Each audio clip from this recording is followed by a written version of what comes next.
Hi, I'm Fran Hawthorne, the author of this book, I Meant to Tell You. I hope you'll join me in reading the first few pages, and then, of course, I hope you'll want to continue reading.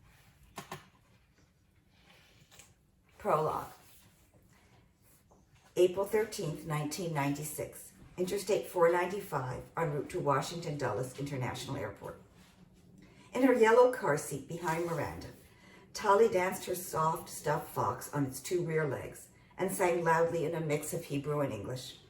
Here comes the sun, here comes Hashemesh. Ronit, in the passenger seat up front, screwed and unscrewed the cap of her water bottle. Shut. Open. Miranda lifted her hand off the steering wheel to wave backwards at Tali, and the car swerved briefly. Hey, over there, Miranda called. Hey, up there, Tali giggled. Turning partly around, Ronit also waved. Then she checked her watch. The highway guardrails glided by like ribbons unfurling. Rain slapped the windshield in front of Miranda as the sky darkened and they crossed the Potomac River from Maryland into Virginia. Glancing toward Ronit, Miranda mouthed, "Are you okay?" Ronit leaned forward and fiddled with the radio until Celine Dion's clear soprano abruptly drowned out any other sound. For every dream you made come true, for all the love I found. Before the line was finished, Ronit stabbed the button for a different station. Very softly, her mouth barely an inch from Miranda's ear, she whispered, "It will be fine after we land in Tel Aviv. I'll call Tim from my parents' apartment." "He's going to be furious." A minivan was slicing into their lane directly in front of them.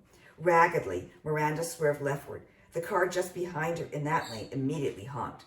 "I'm sorry," she mumbled. "I have spent 6 years." Ronit's voice rose. Miranda quickly put a finger on her own lips, nodding toward Tali.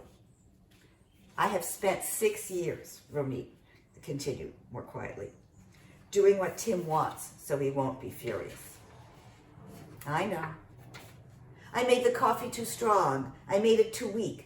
I put Tali to bed too early. I put her to bed too late." "I know. He cut up my driver's license, Miranda.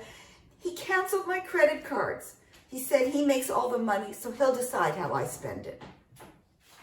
"He's crazy. If I don't go now, before he figures out somehow to block Tali's passport." Ronit crossed her arms on the dashboard. "Last week." "What happened last week?" He told me he would get custody of Tali because my English isn't good enough." "What? That can't be true." "I don't know. He makes me so upset I forget all my English." Miranda tapped the steering wheel, keeping her hands more or less at 9 and 3. "You're sure he doesn't know about this trip?" "How could he know? Who would tell him?" "I don't know. You didn't tell Brenda why you wanted her car." "Of course not." Ronit unscrewed the water bottle cap again. "It will all be okay as soon as we're in Israel." "I just worry. I could see Tim spying on you, following us." The rearview mirror showed only the lights from the angry car that Miranda had cut off.